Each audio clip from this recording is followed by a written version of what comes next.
wabarakatuh. Waalaikumsalam warahmatullahi wabarakatuh. Alhamdulillahirabbil alamin wassalatu wassalamu ala asrofil anbiya'i wal mursalin wa ala alihi washabihi rasulillahi ajmain. Syukur atas karunia Allah Subhanahu wa taala yang mana Ia telah melimpahkan rahmat dan karunia-Nya kepada kita semua sehingga kita dapat hadir dalam acara pengertian pemahaman budaya positif. Salawat beriringan salam tak lupa-lupanya kita hadiahkan kepada Nabi besar kita, yakni Nabi Muhammad SAW, yang berupa doa Allahumma sholli ala Muhammad wa ala ali Muhammad. Baiklah, sebelum kita memulai acara, hendaklah kita bersama-sama membaca basmalah. Bismillahirrahmanirrahim. Baiklah, saya akan membacakan beberapa rangkaian acara. Yang pertama, protokol yang sedang berlangsung. Yang kedua, menyanyikan lagu Indonesia Raya.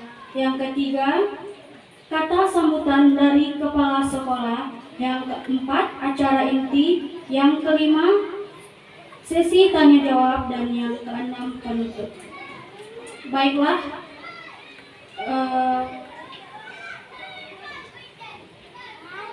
acara yang pertama, marilah sama-sama kita menyanyikan lagu Indonesia Raya. Hadirin diharapkan berdiri.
Hadirin dipersilahkan duduk. Yang terhormat, acara selanjutnya kata sambutan dari Ibu Kepala Sekolah yang diwakilkan oleh Bapak Al-Fajri. Kepada Bapak Al-Fajri dipersilahkan.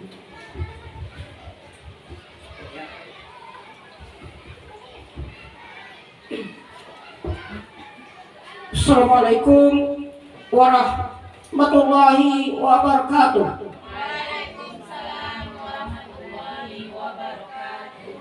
Bismillahirrahmanirrahim. Alhamdulillah. Allahumma sholli wa sallim wa barik ala sayyidina Muhammad. Allahumma sholli wa sallim ala sayyidina Muhammad. Yang kami hormati ibu-ibu majelis guru SD Negeri 31 Pasaman. Pada hari ini marilah kita bersyukur kepada Allah Subhanahu wa taala. Karena kita telah diberikan kesempatan untuk berkumpul di ruangan yang berbahagia ini dalam rangka meningkatkan kegiatan proses belajar mengajar dan kegiatan dari salah seorang guru penggerak di SD Negeri 31 Pasaman ini, yang mana kegiatan ini mengangkat sebuah tema menciptakan budaya positif di sekolah. Kami atas nama yang mewakili kepala sekolah menyampaikan beberapa hal untuk kita semua. Seorang guru memiliki peran, memiliki fungsi untuk membangun dan mewujudkan budaya positif di sekolah. Budaya positif tersebut merupakan perwujudan dari nilai-nilai atau keyakinan yang universal yang diterapkan di sekolah. Positif diterapkan. Budaya positif diawali dengan perubahan paradigma tentang teori. Selama ini barangkali kita sebagai guru merasa berkewajiban mengontrol, melihat perilaku siswa agar memiliki perilaku yang positif. Oleh karena itu, perwujudannya guru harus sering memberikan hukuman pada siswanya pada hari ini. Oleh karena itu, melalui destinasi pelayanan positif sekolah, kita sebagai seorang guru, kepala sekolah harus menjauhkan hukuman tersebut kepada siswa. Karena hukuman yang diberikan kepada siswa akan menghambat pemikiran, akan menghambat semangat kerja siswa tersebut, sehingga apa yang kita harapkan akan jauh dari cita-cita kita, yaitu siswa yang akan mencintai pelajaran.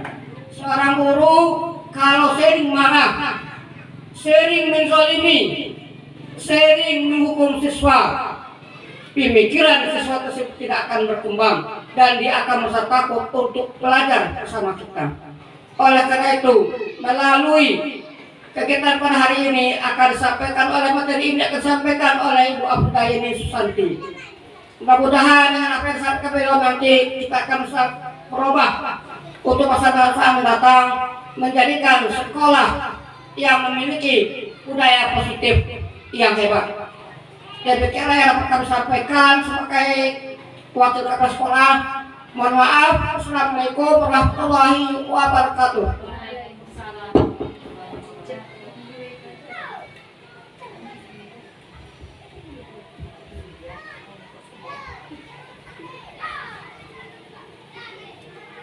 Terima kasih kepada Bapak Al-Fajri.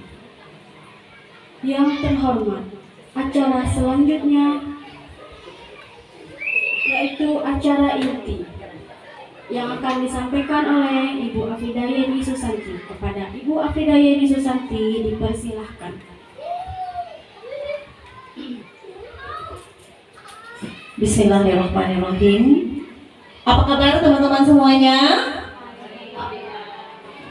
Masa iya loyo semuanya? Alhamdulillah, luar biasa, Allahu Akbar. Masa iya kalah sama anak-anaknya? Apa kabar ibu-ibu semuanya? Alhamdulillah. Allahu Akbar. Ya, assalamualaikum warahmatullahi wabarakatuh. Waalaikumsalam warahmatullahi wabarakatuh. Alhamdulillahirabbil alamin. Assalatu wassalamu ala asrofil anbiya'i wal mursalin wa ala alihi wa sahbihi rasulillahi ajmain. Amma ba'du. Puji syukur selalu terucap pada hadirat Allah Subhanahu wa taala yang telah melimpahkan rahmat dan karunia-Nya kepada kita bersama sehingga kita dapat hadir dan membersamai acara kita ini, yaitu diseminasi budaya positif di sekolah. Kemudian selawat berangkaikan salam tidak bosan-bosannya kita hadiahkan pada baginda Rasulullah SAW yang berupa doa Allahumma sholli ala Sayyidina Muhammad wa ala ali Sayyidina Muhammad. Nah, mudah-mudahan kita semua mendapat syafaat dari beliau dan menjadi pemimpin yang amanah yang dapat memimpin anak-anak kita, menuntun anak-anak kita menuju sebuah kemerdekaan dan kebahagiaan lahir dan batin. Amin ya robbal alamin. Kami ucapkan terima kasih kepada MC yang sudah membawakan acara dengan hebat. Kemudian terima kasih juga kepada ibu-ibu yang sudah meluangkan waktunya untuk membersamai acara ini. Mudah-mudahan acara yang kita lakukan pada hari ini membawa semangat yang luar biasa buat kita semua, menuju sebuah perubahan ke arah yang lebih baik lagi, insya Allah. Baiklah, langsung saja pada hari ini saya akan menyampaikan budaya positif di sekolah. Nah, di sini kita lihat bersama ada kata diseminasi. Nah, sebelumnya kira-kira ada yang tahu apa yang dimaksud diseminasi? Nah, kita mau melakukan sesuatu tapi kita melihat bacaannya saja mungkin baru saja mendengar atau mungkin terasa asing di telinga kita, ibu-ibu. Nah, di mana diseminasi budaya positif di sekolah? Kalau budaya positif mungkin sudah tidak asing lagi karena sudah sering kita lakukan di sekolah. Nah, diseminasi kita lihat dulu apa yang dimaksud dengan diseminasi. Nah, diseminasi itu adalah suatu kegiatan yang ditujukan kepada kelompok atau target atau individu agar mereka memperoleh informasi, timbul kesadaran, menerima dan akhirnya memanfaatkan informasi tersebut. Nah, berarti seperti acara yang kita lakukan pada saat ini, kita kumpulkan semua ibu-ibu di sini sebagai targetnya, di mana nanti kami akan menyampaikan informasi tentang budaya positif. Mudah-mudahan nanti dapat ditangkap, dapat diterima, dan dapat kita terapkan dalam kehidupan sehari-hari. Nah, itulah yang dimaksud dengan kegiatan diseminasi. Nah, ada tujuan dalam melakukan kegiatan diseminasi ini antara lain ini merupakan sebuah aksi nyata budaya positif yang bertujuan untuk menumbuhkan budaya positif di sekolah dengan meyakini nilai-nilai kebajikan universal serta menciptakan murid yang merdeka dan mempunyai disiplin kuat sesuai profil pelajar Pancasila. Nah, hendaknya setelah kita melakukan diseminasi ini, kita bisa menerapkan budaya-budaya positif di lingkungan sekolah kita dengan mengajak murid-murid kita melakukan kebaikan-kebaikan berdasarkan kebajikan universal. Jadi banyak sekali kebajikan-kebajikan universal atau nilai-nilai baik yang dimiliki oleh peserta didik kita yang terkadang kita tidak sadar bahwasanya kita sudah melakukan budaya positif, tapi karena kita jarang membicarakan hal itu, jadi terasa awam jadinya lagi ya, padahal sebenarnya sudah biasa kita lakukan setiap hari.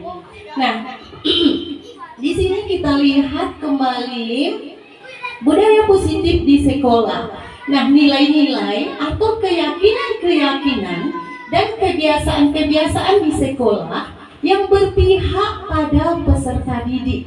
Jadi tujuan utama kita di sini adalah peserta didik, sehingga peserta didik dapat berkembang menjadi pribadi yang kritis, penuh hormat dan bertanggung jawab. Dalam mewujudkan budaya positif ini, sekolah perlu menyediakan lingkungan positif, aman, nyaman, serta memberikan kesempatan dan kemerdekaan pada peserta didik untuk berproses, bertumbuh, belajar, dan menyelesaikan masalah atas kesalahan yang dilakukannya.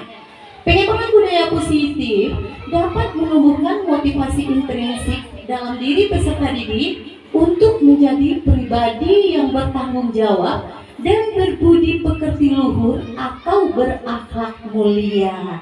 Nah, di sini bukan hanya peserta didik saja yang kita tuntut untuk berbudaya positif, tapi kita sebagai gurunya harus menyediakan ruang, harus menyediakan tempat di mana bisa mereka melakukan kegiatan-kegiatan atau nilai-nilai positif yang kita tuntun secara bersama.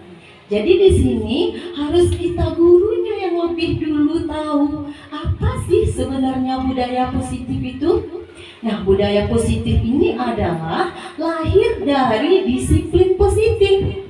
Nah, dari mana datangnya disiplin positif? Nanti ada beberapa rangkaiannya, bukan hanya langsung muncul disiplin positif aja. Mulai dari dalam kelas, kita akan mengajak peserta didik kita mulai dari bawah merangkak hingga nanti menciptakan sebuah budaya yang akan kita lakukan dalam kehidupan sehari-hari. Jadi kita tidak boleh menuntut peserta didik kita harus ini, harus itu. Tapi apa? Kita yang harus menuntunnya. Jadi sebagai seorang guru, sesuai dengan filosofi Ki Hajar Dewantara itu, guru adalah sebagai panutan, guru adalah sebagai contoh. Jadi anak-anak kita akan bersikap positif kalau gurunya bersikap positif. Nah, seperti falsafah ini Tut Wuri Handayani Ingarso Sang Tulodo. Nah, di mana didudukan bisa sebagai teladan atau sebagai contoh yang bisa ditiru oleh anak-anak kita. Ini Nadia Mangunkarsa yang berada di samping mereka. Kita membimbing mereka, merangkul mereka untuk menuju sebuah kebahagiaan. Jadi bukan dibiarkan begitu saja. Kita kasih dia materi, kita kasih dia pelajaran, lakuin ini, lakuin itu. Bukan itu yang diharapkan oleh pendidikan nasional itu.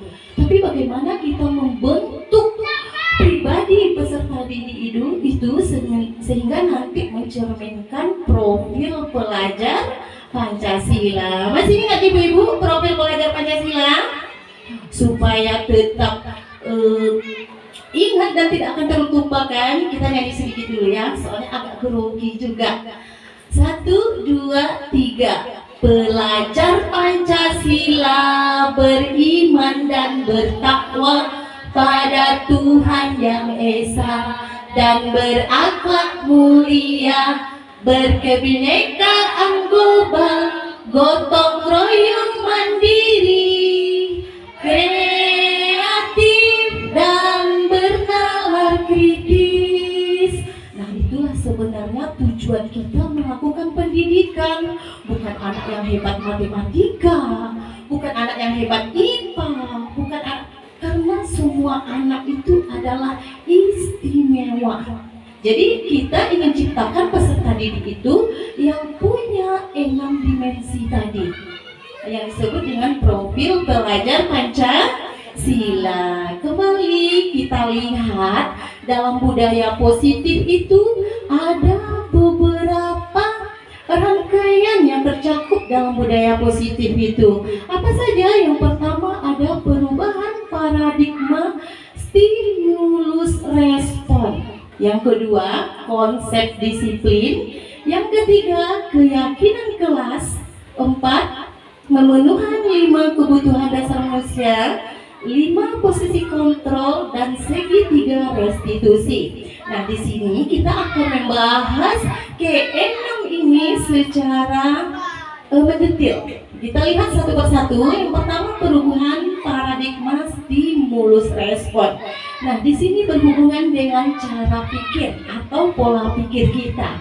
Nah, kita sudah saatnya melakukan perubahan pola pikir dari paradigma stimulus respon menuju pola pikir yang lebih luas lagi. Nah, kita lihat di sini.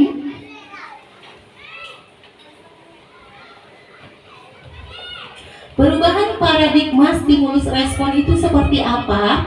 Nah, pendekatan teori kontrol merupakan langkah awal yang penting karena paradigma stimulus respon memberikan pemahaman yang dampaknya pada saat itu saja, tidak efektif dalam jangka panjang, dan membuat seseorang patah semangat dalam menjalani kehidupan. Nah, sebenarnya pemikiran paradigma stimulus respon ini sudah bagus, tapi efeknya di masa yang lebih lama lagi tidak menggambarkan hal yang lebih baik. Nah, bisa membuat anak menjadi patah semangat dalam menjalani kehidupan. Nah, sementara pendekatan teori kontrol yang akan kita jalankan berikutnya mengajarkan kita untuk selalu bisa berpikir dan menerapkan sikap positif sehingga dapat memberikan dampak positif dalam jangka panjang. Nah, inilah yang akan kita lakukan, yaitu teori kontrol. Nah, ini sangat-sangat penting sekali. Kontrol itulah yang akan mempengaruhi dalam melakukan sebuah perubahan. Nah, di sini bagaimana kita bisa mengontrol diri kita. Sebelum mengontrol anak, kita harus mengontrol diri terlebih dahulu. Jadi orang lain tidak bisa mengontrol kita. Begitu juga dengan kita sebagai seorang guru, kita tidak dapat mengontrol anak harus ini, harus itu, karena kontrol yang sejatinya itu adalah lahir dari dalam, secara intrinsik. Kita lihat bagaimana perbedaan antara stimulus respon dengan posisi kontrol, teori kontrol. Kita lihat perbedaannya. Nah, pada stimulus respon, realitas atau kebutuhan kita sama. Jadi dalam pikiran stimulus respon ini, semua orang ini sama kebutuhannya. Betul atau tidak kira-kira Ibu-Ibu? Apakah sama kebutuhan Ibu Tika dengan Ibu Walisna?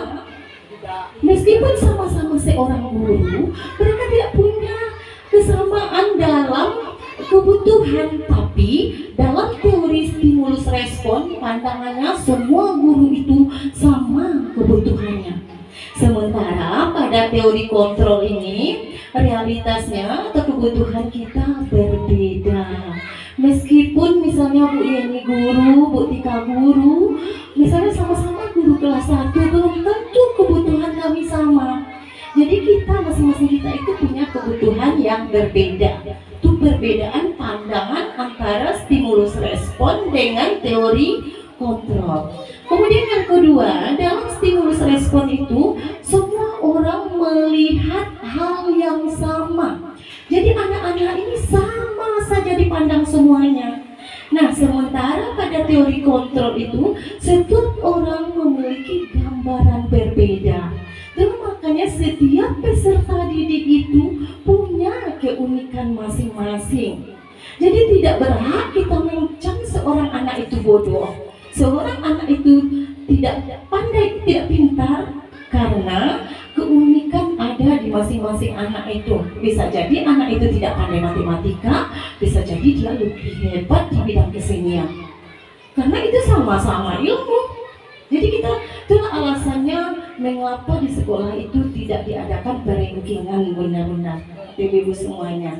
Menganggap itu kalau ada nanti peringkingan tentunya, oh si anu hebat, si anu hebat.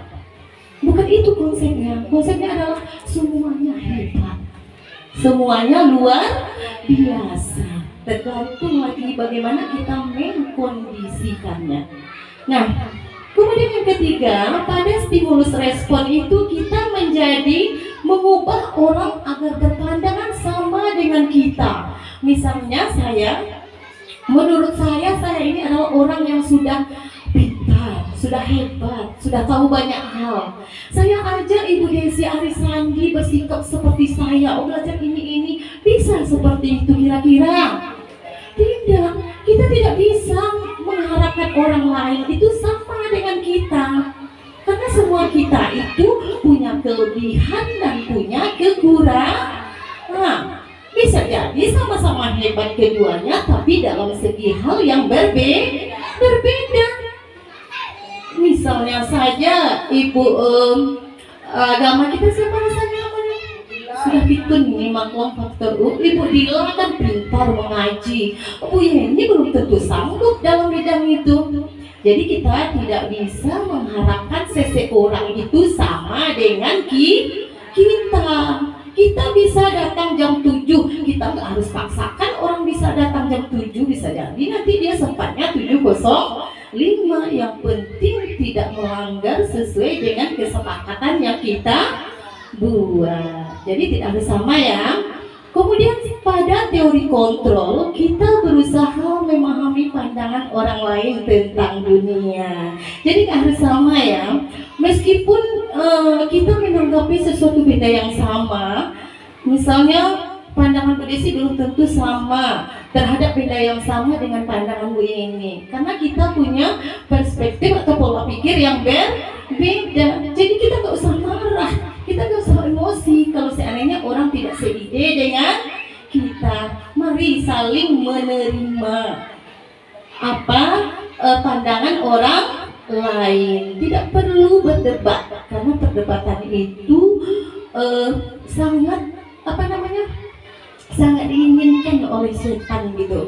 Hanya mendatangkan amarah-amarah yang membuat kita jauh dari ketentraman.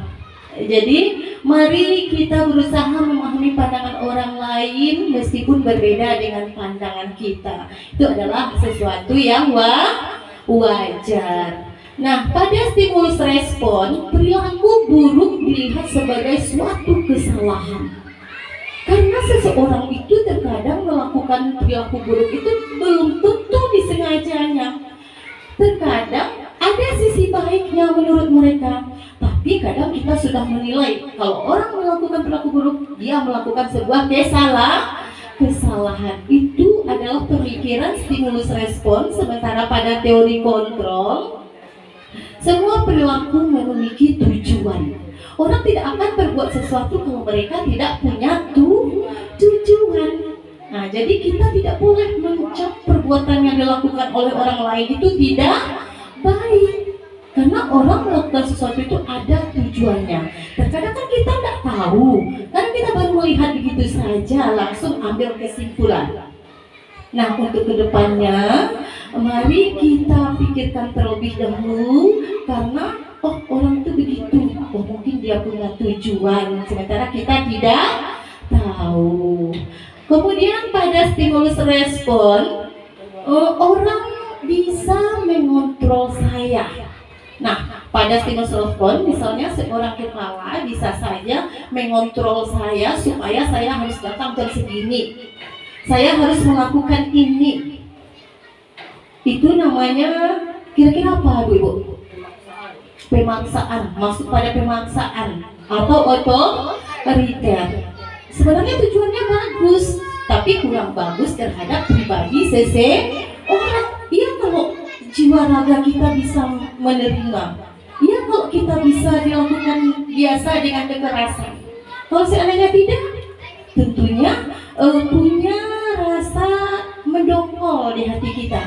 Nah, kemudian pada teori kontrol, hanya ada yang bisa mengontrol diri Anda. Hanya Anda yang bisa mengontrol diri Anda. Jadi ketika kita misalnya marah, orang tidak bisa meredakan amarah kita dipaksa-paksa kalau tidak kita yang menghentikannya. Kita bisa mengontrol diri kita secara intrinsik, jadi bukan orang lain. Kalau kita bawakan kepada peserta didik kita tidak bisa menunjuk-nunjuk siswa kita harus ini, harus itu. Tapi apa yang bisa kita lakukan? menuntun mereka supaya unsur intrinsik atau kesadaran dari dirinya muncul secara alami. Jadi itu tugas kita, memunculkan unsur intrinsik yang ada di dalam dirinya, bukan mengatur atau menyuruh mereka berbuat seperti apa yang kita inginkan, bukan itu yang dimaksud, tapi memunculkan kesadaran-kesadaran dari dalam dirinya secara intrinsik. Nah, kemudian pemaksaan ada pada bujukan gagal. Nah, pemaksaan itu ada pada bujukan gagal. Jadi ketika kita membujuk anak itu, sama juga artinya kita melakukan pemaksaan. Padahal mereka sudah menolak, masih kita bujuk, tapi bujuknya sampai berhasil. Berarti sama juga dengan pemaksaan. Nah, sementara pada teori kontrol, kolaborasi dan konsensus mendapat pilihan-pilihan baru. Jadi kita melakukan kolaborasi, berdiskusi, mencari jalan keluar yang terbaik. Bukan kita yang memberikan solusi. Nah, pada stimulus respon, model berpikir ada menang, ada kalah. Ini yang tidak bisa kita rubah ini, karena sudah mendarah daging istilahnya. Selalu ada pemenangnya, selalu ada yang kalah. Ujung-ujungnya nanti kelas 1 dengan kelas 2 sangat akrab berteman sebelumnya. Setelah dilakukan pertandingan kalah, cie menang, cie besok tak basapoan ledok. Itu adalah salah satu teori stimulus respon. Ada kalah menangnya. Sebenarnya apa? Di sini hanya kita menimbulkan kekompakan sebenarnya dalam perlombaan itu. Semua kita ini adalah pemenang sebenarnya. Kalau nggak menang, ngapain kita sampai tampil? Karena kita adalah orang-orang pilihan. Jadi pada teori kontrol itu tidak ada kata kalah, tidak ada istilahnya ada pemenangnya, ada yang kalahnya, tapi semuanya adalah menang. Jadi semua kita ini pemenang. Jadi untuk kedepannya kalau ada acara apa-apa, kita ingat konsepnya kembali. Konsep kita apa? Dalam rangka memeriahkan misalnya. Jadi jangan ada istilah dongkol di hati nanti, karena semua kita ini sudah menjadi pemenang. Nah, itulah perbedaan antara pemikiran stimulus respon dan teori kontrol. Jadi dalam budaya positif ini, bagaimana kita bisa pindah dari pemikiran stimulus respon ke teori kontrol? Kira-kira bisa ibu-ibu? Bisa ibu-ibu? Semangat, insya Allah bersama kita bisa, pasti bisa. Kemudian lanjut lagi, yang kedua, dalam budaya positif itu kita harus tahu dulu konsep dari disiplin positif. Nah, budaya positifnya ini lahirkan dari beberapa rangkaian disiplin positif. Nah, sekarang kita mantapkan dulu apa sih yang dimaksud dengan disiplin positif itu sendiri. Sekarang kita lihat. Disiplin positif, proses pendisiplinan terhadap peserta didik tanpa memberikan ancaman atau hukuman. Nah, itu harus kita ingat, itu adalah intinya, konsepnya. Tidak boleh ada ancaman, tidak boleh ada hukuman. Mohon maaf ibu-ibu, kami di sini bukan bermaksud untuk menggurui atau menyalahkan kegiatan kita yang sudah berlangsung sebelumnya, tapi kami hanya menyampaikan mungkin diri kami juga sudah melakukan hal-hal yang salah sebelumnya, tapi dari pembelajaran ini nanti mudah-mudahan kita bersama-sama melakukan perubahan ke arah yang lebih baik. Bukan saya yang lebih bagus, bukan, tapi di sini hanya sebagai penyampai materi. Mudah-mudahan nanti kita bersama melakukan perubahan. Jadi konsep disiplin positif itu harus kita ingat, tidak boleh ada ancaman atau hukuman. Tuh konsepnya. Lanjut lagi berikutnya, baru berlanjut kepada keyakinan kelas. Setelah pola pikir tadi yang dirubah ke teori kontrol, lanjut memahami konsep disiplin positif, baru kita ajak peserta didik di kelas untuk menentukan keyakinan kelas. Nah, di sini kenapa harus keyakinan kelas? Kenapa tidak peraturan kelas saja? Ini lingkupnya adalah ke kelas. Kalau di sekolah kita nanti ada keyakinan atau kesepakatan sekolah. Nah, kenapa harus kesepakatan sekolah? Kenapa tidak peraturan sekolah saja? Sementara yang kita tahu selama ini hanya ada peraturan. Nah, sebenarnya dalam kurikulum Merdeka peraturan-peraturan itu sudah disederhanakan dalam bentuk keyakinan atau kesepakatan. Nah, yang sebenarnya kesepakatan itu berawal dari peraturan juga, tapi yang sudah disederhanakan. Nah, sekarang kita lihat disiplin positif yang bisa diterapkan dalam membangun budaya positif di sekolah. Nah, yaitu keyakinan kelas. Nah, bagaimana cara menentukan keyakinan kelas?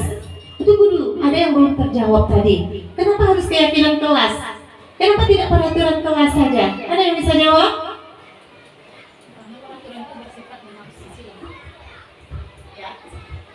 Kalau menurut saya, kenapa peraturan kelas itu disederhanakan menjadi keyakinan kelas? Bahasanya peraturan kelas itu peraturan, ya. Peraturan itu berarti bersifat memaksa.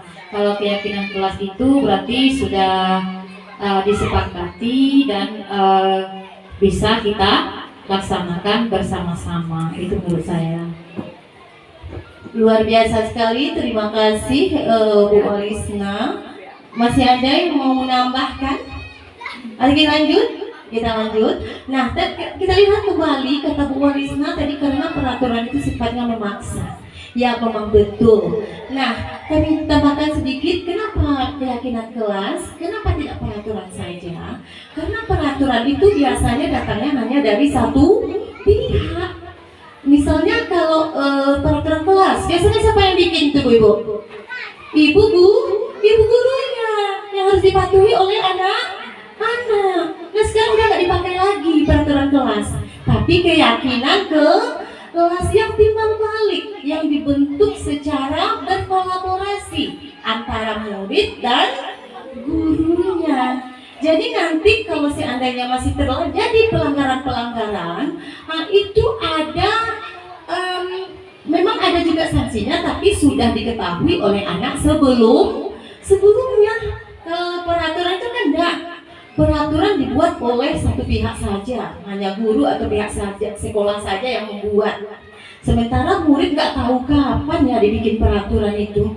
Contohnya misalnya, siapa yang tidak pakaian lengkap upacara, ambil sampah, apa kira-kira itu, Bu? Kesepakatan atau peraturan? Dari mana datang peraturan itu? Setahu saya sampai sini sudah ada juga ya.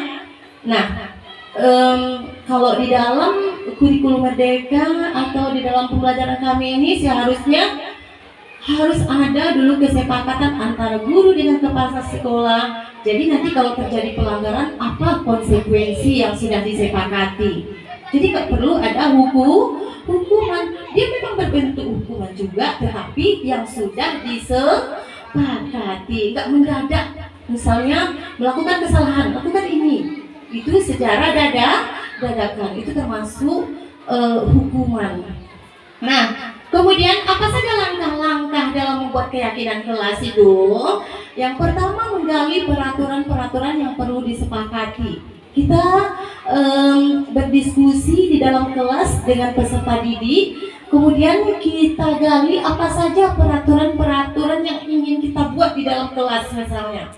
Misalnya tidak boleh berlari-lari, tidak boleh membuang sampah sembarangan, tidak boleh ini, tidak boleh itu. Itu adalah contoh beberapa peraturan. Setelah beberapa deretan peraturan itu nanti kita temukan bersama murid kita, kemudian lanjut kita mengubah peraturan menjadi kalimat positif. Kalau ada kata tidak-tidak di depannya, kita sederhanakan, kita percantik bahasanya. Contohnya, tidak boleh membuang sampah sembarangan, membuang sampah di tempatnya. Jadi nggak ada kata tidak bolehnya lagi. Tidak-tidaknya kita hilangkan kata-kata yang beraura negatifnya. Nah, kita munculkan kalimat positif. Kemudian setelah itu nanti menyarikan peraturan menjadi nilai kebajikan, mengekstrak lebih, kita komplitkan lagi dia. Nah, contohnya tidak boleh datang terlambat. Nah, kita bikin di sana misalnya kalimat positifnya datang tepat waktu. Nah, kita sarikan lagi datang tepat waktu itu apa namanya? Apa nilai kebajikan pada datang tepat waktu itu? Disiplin. Nah, jadi keyakinan kelasnya adalah disiplin, bukan datang tepat waktu lagi. Nah, itu maksudnya disarikan itu atau diekstrak, lebih diciutkan gitu, lebih jelas. Kemudian kegiatan pendalaman keyakinan kelas tampak seperti dan tidak tampak seperti. Nah, misalnya kegiatan disiplin itu tampak seperti datang sebelum jam masuk, tidak tampak seperti datang setelah jam masuk misalnya. Kemudian berikutnya kegiatan pendalaman keyakinan kelas, tugas saya dan tugas kamu. Nah, di sana jelas guru apa tugasnya, kemudian murid apa tugasnya. Jadi keyakinan kelas itu bukan hadir begitu saja, tapi didiskusikan dengan peserta didik dengan langkah-langkah yang sudah ditentukan ini.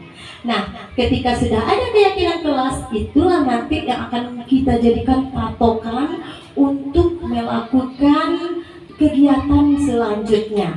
Nah, sekarang kita lihat lagi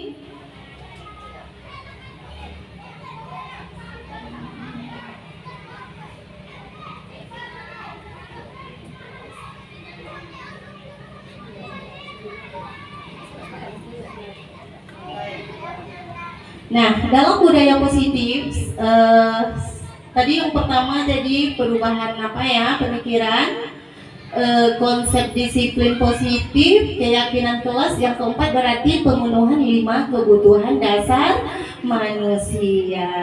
Nah, di sini ada 5 kebutuhan dasar manusia. Yang pertama adalah kebutuhan bertahan hidup. Yang kedua, kasih sayang dan rasa diterima. Ketiga, kebutuhan pengakuan atas kemampuan, kebebasan, dan kesenangan. Nah, jadi kita sebagai seorang guru harus memahami kebutuhan peserta didik kita.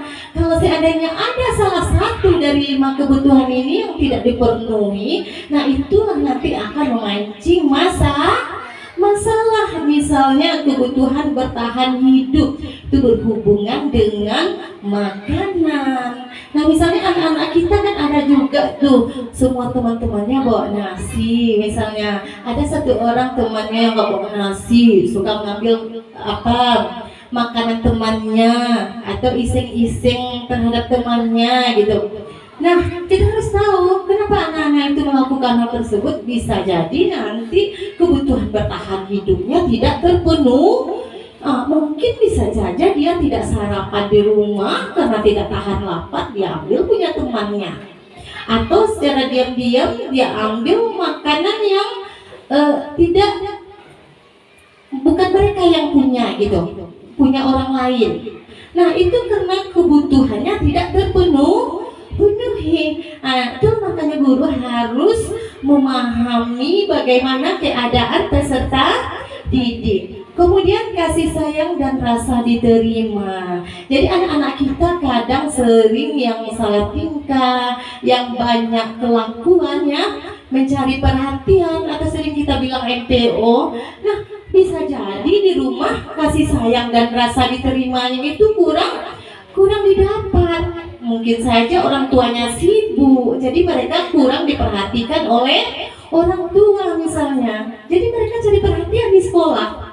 Nah, bisa jadi kebutuhan pengakuan atas kemampuan. Nah, ini kebanyakan nih anak-anak kita nih sebenarnya mereka kan hebat nih, hebat. Tapi terkadang kita sebagai guru kurang memberikan apresiasi atau tidak tidak mewadahi keprofesian yang mereka miliki, sehingga mereka menjadi salah arah, menjadi murung, atau misalnya suka bermenung, atau menjadi jahat sama temannya, karena mereka punya kemampuan, tapi mereka merasa kemampuan mereka itu tidak terrealisasi. Mereka merasa mampu, tapi mereka tidak pernah terpilih. Mereka merasa hebat, tapi mereka tidak pernah ditampilkan. Jadi apa yang terjadi terhadap anak-anak yang seperti ini? Mereka akan berbuat yang tidak sesuai dengan aturan atau kesepakatan, kesana larinya. Nah, jadi masih ke guru larinya. Jadi kita harus memahami kebutuhan dasar murid kita. Kemudian kebebasan. Nah, anak-anak ini harus diberi kebebasan. Harus belajar di sini, harus belajar ini. Nah, kita harus memberi pembelajaran sesuai dengan kemampuan yang dimiliki oleh anak. Harus sesuai dengan minat anak. Harus sesuai dengan profil belajar anak. Jadi tidak bisa kita samaratakan di dalam kelas itu. Kita kasih pembelajaran secara klasikal. Mohon maaf, saya juga sering seperti itu. Nah, kita harus melakukan pembelajaran yang memenuhi kebutuhan peserta didik. Harus memberi kebebasan mereka dalam memilih. Mereka mau belajar apa hari ini? Mereka mau belajarnya seperti apa? Mau berkelompok atau mau sendiri? Atau nanti kita lakukan asesmen diagnostik apa yang mereka mau? Nah, di sini guru juga baru yang harus memperhatikan supaya anak itu merasakan sebuah kebebasan dalam melakukan pembelajaran. Kemudian kesenangan. Jadi tingkat sekolah ini bukan saja anak TK yang butuh kesenangan, bahkan kita guru pun butuh kesenangan. Jadi di sini bagaimana guru bisa menciptakan pembelajaran yang bisa membuat anak merasa nyaman dan merasa senang, sehingga mereka bisa menghasilkan sebuah karya melalui pembelajaran yang dilakukan karena hatinya senang. Jadi apabila kelima kebutuhan dasar manusia ini terpenuhi, insya Allah akan tercapai sebuah pembelajaran. Nah, itu mengenai 5 kebutuhan dasar manusia. Kemudian lanjut lagi, yang berikutnya ada 5 posisi kontrol. Nah, ini terkhususkan kepada guru ini. Bagaimana kontrol seorang guru itu? Nah, di mana kontrol yang paling terendah di sini adalah penghukum. Alangkah sedihnya, alangkah sadisnya kita seorang guru berada pada posisi kontrol yang terendah, yang suka menghukum murid. Terkadang murid itu melakukan kesalahan belum tentu disengaja. Anak talambe bukannya wak tanyo, baanya talambe malah wak hariat nyo, sehingga mentalnya down. Nah, itu sebenarnya tidak boleh kita lakukan. Nah, kita harus memahami kenapa murid melakukan kesalahan. Nah, jadi posisi terendah itu seorang guru itu adalah posisi penghukum. Nah, kira-kira ibu-ibu mau nggak menjadi posisi terendah? Insya Allah nanti kita sama-sama berubah. Kami pun juga untuk kedepannya insya Allah kita angkat lagi posisi kita. Kemudian yang kedua, ada pembuat merasa bersalah. Nah, ada juga seorang guru misalnya seperti ini. Ibu sudah mengajar kamu payah-payah, udah capek-capek, udah sampai hilang suara ibu. Apa kamu tidak kasihan sama ibu? Anak-anak, yang namanya anak-anak, kadang mereka bawa perasaan. Nah, mereka merasa bersalah gara-gara dia, ibu itu menjadi hilang suaranya. Atau seperti ini, nak, capek lah belajar ya elok, beko kan berang ibu buka palu sekolah. Kan berang ibu senang hati kalian. Nah, itu juga menimbulkan rasa bersalah terhadap anak. Jangan libatkan anak. Nah, kita harus membuat anak itu merasa nyaman. Nah, di sini juga berikutnya memposisikan diri sebagai teman. Nah, guru memposisikan dirinya sebagai teman ini biasanya sangat lemah lembut sekali, akrab dengan anaknya. Sebenarnya banyak juga nilai positifnya, tapi ada kelemahannya.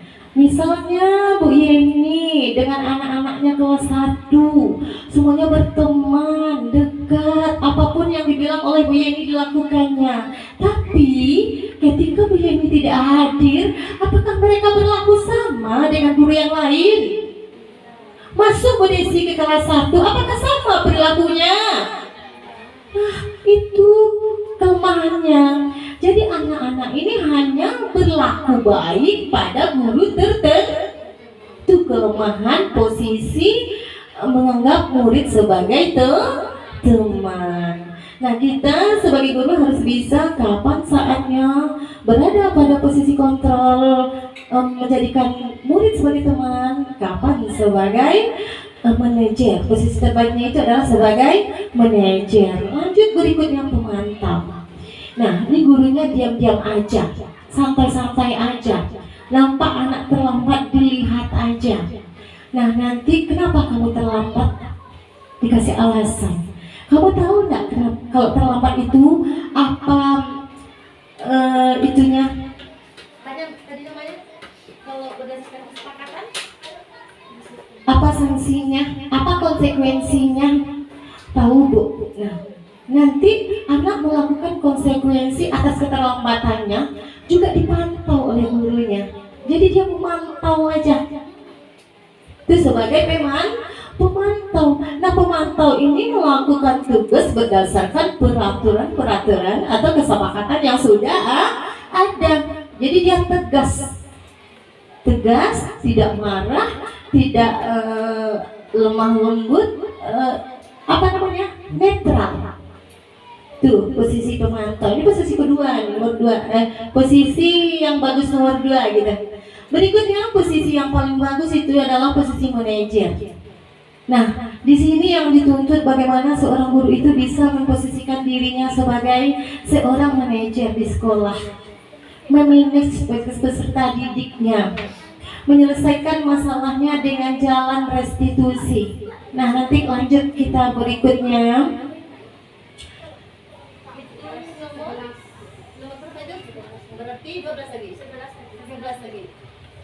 Nah, seorang guru yang memposisikan dirinya sebagai manajer akan menyelesaikan masalah berdasarkan segitiga restitusi. Nah, pernah ibu-ibu mendengar segitiga restitusi? Sekarang mendengar ya. Nah, segitiga restitusi merupakan proses menciptakan kondisi bagi murid untuk memperbaiki kesalahannya sehingga karakter mereka lebih kuat ketika kembali pada kelompoknya. Jadi ketika mereka melakukan sebuah kesalahan, setelah direstitusi, mereka punya kepribadian yang lebih baik. Mereka menjadi anak yang lebih tangguh dan kuat lagi karena mereka sadar akan apa yang dilakukan, menyadari nilai kebajikan yang ada pada dirinya. Nah, tujuan dari segitiga restitusi ini adalah untuk mengubah identitas anak dari orang yang gagal karena melakukan kesalahan menjadi orang yang sukses. Jadi melakukan segitiga restitusi ini, apabila anak melakukan kesalahan berarti dia berada pada posisi gagal. Nanti setelah direstitusi, mereka akan pindah pada posisi sukses karena memiliki kepribadian yang lebih baik lagi. Nah, pada segi 3 restitusi ini ada 3 kegiatan yang dilakukan. Yang pertama, menstabilkan identitas, kemudian validasi tindakan yang salah, menanyakan keyakinan. Nah, kita lihat satu persatu pada slide berikutnya. Nah, apa yang dikatakan guru ketika melakukan restitusi itu? Nah, yang pertama dalam tahap menstabilkan identitas. Nah, di sini bagaimana seorang guru bisa menstabilkan identitas anak? Tapi ingat, sebelum kita menstabilkan identitas anak, pastikan dulu identitas gurunya sudah stabil dulu.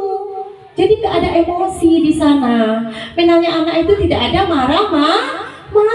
Gurunya dulu nih yang punya kontrol lebih baik, lebih apa lagi. Baru lakukan penstabilan identitas pada anak. Di sini biasanya pertanyaan yang dilakukan, baiklah, ibu di sini bukan mencari siapa yang salah. Ibu di sini untuk menyelesaikan masalah secara bersama-sama, berpikir bersama-sama tentang apa yang bisa kita lakukan untuk memperbaiki situasi ini. Jadi ketika anak melakukan kesalahan, kita panggil bukan untuk dimarahi, tapi kita stabilkan identitasnya. Kita ajak dia bagaimana cara menyelesaikan masalah yang sudah mereka lakukan. Kemudian lanjut lagi yang kedua, validasi tindakan. Kamu melakukan itu pasti ada alasannya, bukan? Nah, ini yang sering kita lupa. Anak-anak itu berbuat salah, kita marahi terlebih dahulu sebelum kita tahu apa yang membuat anak itu menjadi bermasalah. Kita tanya dulu, pasti ada alasannya. Nah, nanti setelah anak menyampaikan alasan, barulah kita membawanya pada mencari keyakinan. Nah, mereka kan sudah punya keyakinan kelas masing-masing. Nah, kita tanya lagi. Sekarang mari kita bicara tentang keyakinan kelas dan keyakinan sekolah kita. Apa yang kita percaya? Mana yang belum kalian tunjukkan? Nah, misalnya mereka kasusnya terlambat. Nah, kira-kira kalau kita lihat pada keyakinan kelas kita, keyakinan kelas yang mana yang sudah anak ibu langgar? Jawab, mereka kan tahu. Kalau dia terlambat berarti dia melanggar keyakinan kelas di sini. Nah, kira-kira bagaimana jalan keluarnya? Apa yang harus dilakukannya supaya tidak terlambat? Setelah menemukan solusi nanti, anak bukan dilepaskan begitu saja, bukan selesai begitu saja. Konsekuensinya tetap di jalan. Yang telah menyampaikan kepada kita di mana disiplin positif ini sangat berpihak sekali kepada siswa sehingga kita bisa membuatnya senang dan bahagia. Yang ingin saya tanyakan di sini, tadi di dalam materi yang disampaikan Ibu Yeni ada nampaknya tidak boleh memberikan hukuman kepada anak, akan tetapi kita harus memberikan arahan-arahan kepada siswa kita. Yang ingin saya tanyakan, memang di kelas kita bertanggung jawab penuh untuk anak didik kita yang ada di dalam kelas. Yang menjadi masalah bagi saya sebagai guru kelas 6, yang menjadi masalah bagi saya, anak diberikan tugas atau PR yang telah kita share kadang-kala ke grup orang tuanya, sehingga 1 kali, 2 kali, 3 kali, sampai seterusnya anak ini tidak membuat, katanya dia lupa. Saya lalu bertanya, kenapa lupa? Karena jadwal pelajaran kita sudah saya berikan. Alasannya tetap lupa. Jadi sebagai guru, karena sudah 1 kali, 2 kali, 3 kali, dan seterusnya dia tidak membuat PR, saya kasih hukuman, memang saya kasih hukuman untuk membuat PR di luar kelas. Saya beri waktu 15 menit, anak harus siap. Apakah itu merupakan pelanggaran atau hukuman kepada anak? Hanya itu yang dapat saya tanyakan. Semoga jawaban yang kita berikan dapat menambah wawasan untuk kita sebagai guru kelas. Terima kasih. Terima kasih Bu Desi Narisandi, pertanyaan yang luar biasa sekali. Nah, dari pertanyaan Ibu Desi, kira-kira ada nggak teman-teman yang mau menanggapi? Gimana? Ada? Pak Ipat? Bu Iya? Bu Lisna? Atau yang lain? Bu Erna? Ada? Nah, kalau nggak ada, kita coba ya Bu Desi untuk menanggapinya. Nah, belum tentu yang kita tanggapinya karena kita punya pandangan yang berbeda. Tapi kalau kita bawakan pada teori kita tadi, tentu saja itu merupakan sebuah hukuman karena dilakukan secara tiba-tiba. Nah, kecuali misalnya karena itu kan dilakukan secara berulang Bu Desi. Nah, Bu Desi kan bisa saja membuat sebuah keyakinan kelas. Jadi nanti di sana dibunyikan apabila anak-anak misalnya tidak mengerjakan tugas dalam jangka waktu sekian, nah kita beri dia ini, ngerjakan ini. Berarti kan itu berdasarkan kesepakatan. Jadi Bu Desi itu lagi nggak salah lagi gitu. Yang namanya hukuman itu diletak karena dikecean, nah itu. Tapi kalau seandainya berdasarkan kesepakatan bersama, misalnya terlambat, kalau ada yang terlambat nanti dia harus ini. Tapi anak kita udah udah diskusi dengan anak-anak sebelumnya, boleh Bu Desi. Dia sebenarnya kan hukuman juga, tapi namanya konsekuensi sebenarnya sama, tapi caranya berbeda. Nah, kalau hukuman kan misalnya anak ini melakukan kesalahan langsung kasih sanksi. Sebenarnya bisa saja kita kasih sanksi seperti itu, tapi kita harus ada kesepakatan dulu sebelumnya. Kalau misalnya tidak mengerjakan tugas sekian kali, apa sanksinya? Jadi ada kesepakatan kelasnya Bu Desi. Jadi Bu Desi gak salah lagi kalau ada kesepakatan kelas. Tapi kalau disampaikan seperti itu gak ada kesepakatan, masih pada teori yang dikatakan tidak sesuai dengan disiplin positif ya Bu Desi ya. Tapi kalau dilarikan kesepakatan boleh. Jadi misalnya mau suruh nyapu, mau apa, pokoknya yang sifatnya mendidik boleh. Yang penting ada kesepakatan sebelumnya. Sama sekolah kita. Misalnya guru terlambat, boleh-boleh saja guru itu disuruh pungut sampah. Asal ada kesepakatan. Tapi kalau secara tiba-tiba kok terlambat bersihin WC ya nggak boleh, ngamuk dia nanti. Nah, tapi kalau kesepakatan sebelumnya mau nggak mau harus dikerja dari rumah nih Bu Yeni udah sadar nih, kalau terlambat nanti aku harus ambil sampah, kalau terlambat nanti ini aku harus bersihkan WC. Jadi kan kita udah tahu, udah siap untuk melakukan konsekuensi. Tidak ada seperti itu. Bagaimana Bu Desi? Nah, mudah-mudahan Bu Desi dapat terima jawaban kita ya. Untuk lebih lengkapnya mungkin nanti bisa kita searching di Google ya. Google ada yang lebih tahu dari kita ya Bu Tika ya. Baiklah ibu-ibu semuanya, kami ucapkan terima kasih telah membersamai acara kami. Mudah-mudahan melalui acara diseminasi budaya positif ini nanti SDN 31 Pasaman bisa melakukan perubahan ke arah yang lebih maju lagi. Semangat semuanya! Semangat! Semangat semuanya! Semangat! Baiklah kami sudahi dengan wabillahi taufiq wal hidayah. Assalamualaikum warahmatullahi wabarakatuh. Burung irian, burung cendrawasih. Cukup sekian. Terima kasih. Sampai. Terima kasih banyak ya.